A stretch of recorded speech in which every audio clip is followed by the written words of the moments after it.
Marital कर्स को अगर समझना है कि किसी भी व्यक्ति के जीवन में मैरिड लाइफ कैसी रहेगी, उसका जो दाम्पत्य जीवन है वो श्रापित रहेगा या उसका जो दाम्पत्य जीवन है वो बहुत सुखकारी होगा। उसे समझने के लिए कुछ पैरामीटर्स हैं, उसमें से कुछ पैरामीटर्स की हम आज बात करने वाले हैं।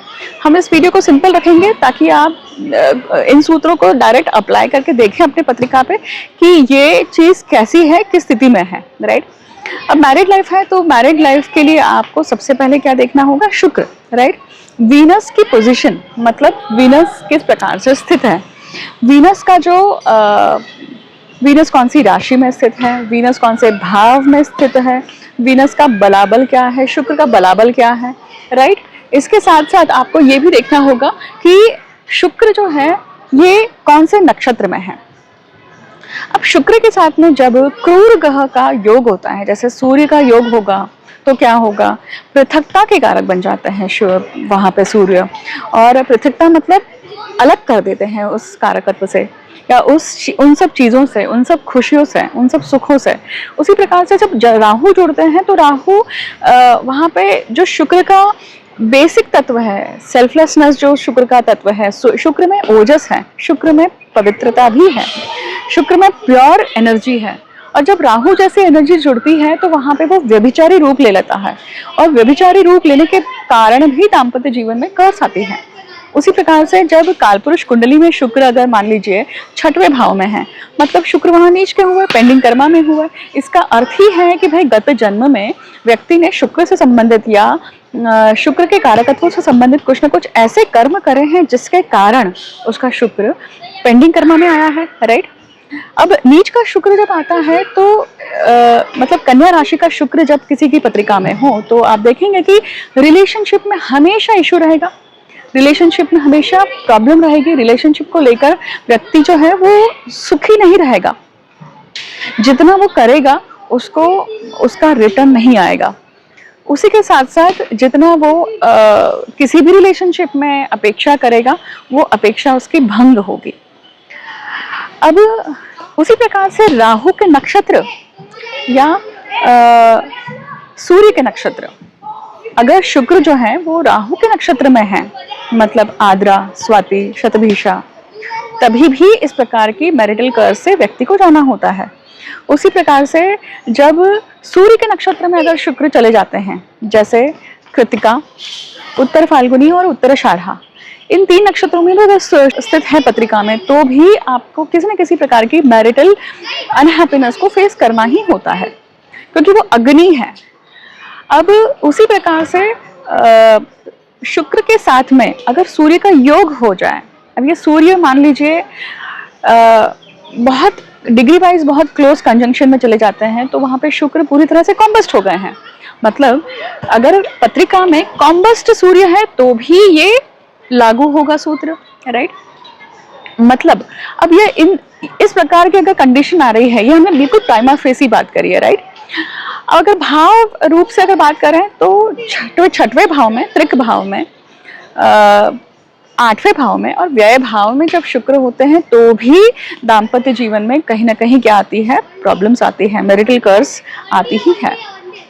और अब इसका जो श्रेणी है, इसकी जो वैरायटी है वो अलग होगी, देखिए, क्योंकि हर पत्रिका में शुक्र से संबंधित कौन सा कर्म बंधन है, उसका कैसा प्रारब्ध है, उसके लिए बाकी ग्रहों के साथ में उसका कैसा इंटरैक्शन है, उन ग्रहों के साथ में कैसा उनका कन्वर्सेशन है, उसके ऊपर डिपेंड करता है कि शुक्र की कौन सी कर्स है, उसके ऊपर डिपेंड करता है कि शुक्र किस प्रकार का प्रारब्ध और किस प्रकार का शाप आपको देने वाले हैं, राइट। ये हमने बहुत प्राइमा फेसी लेवल पे लग्न कुंडली के ऊपर किस प्रकार से ये सूत्र लागू होते हैं उसके ऊपर हमने देखा। ये सारे सूत्र जो हैं ये आपको कहाँ मिलेंगे, ये आपको पाराशर, बृहद पाराशर होरा शास्त्र में मिलेंगे, राइट।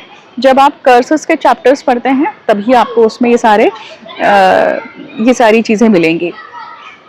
अब हम कर क्या सकते हैं, राइट। आपने सुन तो लिया कि यहाँ पे कहीं ना कहीं प्रॉब्लम है, मैरिटल कर्स या मैरिटल दाम्पत्य जीवन जो है वो अभिशापित है। तो हम क्या कर सकते हैं कि जब शुक्र से संबंधित। अब शुक्र मतलब लक्ष्मी है, राइट। एक तो हम शुक्र का बीज मंत्र उच्चारण कर सकते हैं, शुक्र का जो गायत्री मंत्र है उसका रोज हम जाप कर सकते हैं, 1 माला करिए मिनिमम शुक्र का जो गायत्री मंत्र है उसका। या फिर इसी के साथ साथ हम लक्ष्मी की आराधना कर सकते हैं। अब लक्ष्मी की आराधना, अब देखिए लक्ष्मी की आराधना करते समय नॉर्मल श्री सूक्त का पाठ तो आप कर ही सकते हैं रोज, उस लेवल पे भी अपने आप को शुद्ध करने का, आप अपनी वाइब्रेशन शुद्ध करने की कोशिश कर सकते हैं। एक्चुअली इसे अगर समझने की कोशिश करें आप तो क्या होगा कि भाई व्यक्ति रोज मोबाइल को चार्ज करता है तो वो मोबाइल उस दिन चल जाता है ना। उसी प्रकार से जब आप हर मंत्र का उच्चारण डेली करते हैं तो एटलीस्ट आपको रोज की चार्जिंग मिल जाती है, रोज का बलाबल मिल जाता है, उस ग्रह का बलाबल मिल जाता है। और आप क्या कर सकते हैं, अब देखिए शुक्र के लिए आप, मैंने अष्टलक्ष्मी की बात करी, राइट। बहुत सारी जातिकाएं वैभव लक्ष्मी का व्रत करती हैं, राइट।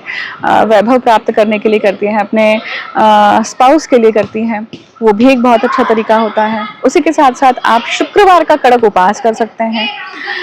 अब अष्टलक्ष्मी में से जो भी लक्ष्मी आप प्राप्त करना चाह रहे हैं, फॉर एग्जाम्पल जिसके जीवन में जो लक्ष्मी नहीं है ना, या जिसके जीवन में वो प्रॉब्लम है, फॉर एग्जाम्पल संतान लक्ष्मी नहीं है, संतान से संबंधित कुछ ना कुछ रिलेशनशिप इश्यूज हैं। फॉर एग्जाम्पल मान लीजिए कि दाम्पत्य जीवन, जैसे मैंने कहा उसी प्रकार से आपके स्पाउस से संबंधित वो लक्ष्मी आपको कारक नहीं है, या वो आपको फलीभूत नहीं हो रही है, उसी में प्रॉब्लम्स आ रही हैं, समृद्धि में आ रही है। आप कहीं भी जाते हैं तो वहाँ पे आपको फेलियर मिल रहा है, तो वहाँ पे विजय लक्ष्मी आपको विजय लक्ष्मी की आराधना आपको हेल्प करती है। तो ये पत्रिका से आइडेंटिफाई होता है, उन शापों से आइडेंटिफाई होता है कि एग्जैक्टली व्यक्ति का कौन सा कर्म बंधन है, कौन से ऐसे कर्म हैं जिसके कारण वो लक्ष्मी रुत हुई हैं, या वहाँ पे शुक्र आपके ऊपर प्रसन्न नहीं है, और वो शुक्र तामसिक है या सात्विक है। मोस्ट प्रॉब्ली जब कर्स है, अभिशापित है, तो वहाँ पे वो तामसिक रूप में ही विद्यमान होता है। तो इस प्रकार से आप कर सकते हैं। तो मतलब उपाय में आप क्या क्या कर सकते हैं, आप शुक्र का बीज मंत्र कर सकते हैं, श्री सूक्त का पाठ कर सकते हैं। अब जैसे आने वाले समय में नवरात्र आ रही है तो आप तांत्रोक्त श्री सूक्त का पाठ कर सकते हैं, दुर्गा सप्तशती का पठन भी कर सकते हैं, उच्चारण भी कर सकते हैं। उसी के साथ साथ आप शुक्र का गायत्री मंत्र का जाप कर सकते हैं, राइट। शुक्र का उपास कर सकते हैं। ये मैंने सम अप कर दिया है, ये जनरल लेवल पे है। देखिए अब आप जब भी शुरू करेंगे, आपने मान लीजिए शुरू किया, ऐसा नहीं कि आपने 4 दिन किया, 5 दिन किया और फिर छूट गया। आपको एक कम से कम नियम करके 3 महीने तो भी करना चाहिए, एटलीस्ट 3 तिथियां जानी चाहिए, मतलब 3 अमावस्या जाने दीजिए, 3 पूर्णिमा जाने दीजिए। उसके बाद में ये सारे इन 3 महीनों में आपके साथ में क्या क्या हो रहा है, आपको क्लैरिटी होनी चाहिए इस चीज की कि मैं मंत्र उच्चारण क्यों कर रहा हूँ या क्यों कर रही हूँ, क्या प्राप्ति है, किस चीज की प्राप्ति के लिए कर रहा हूँ।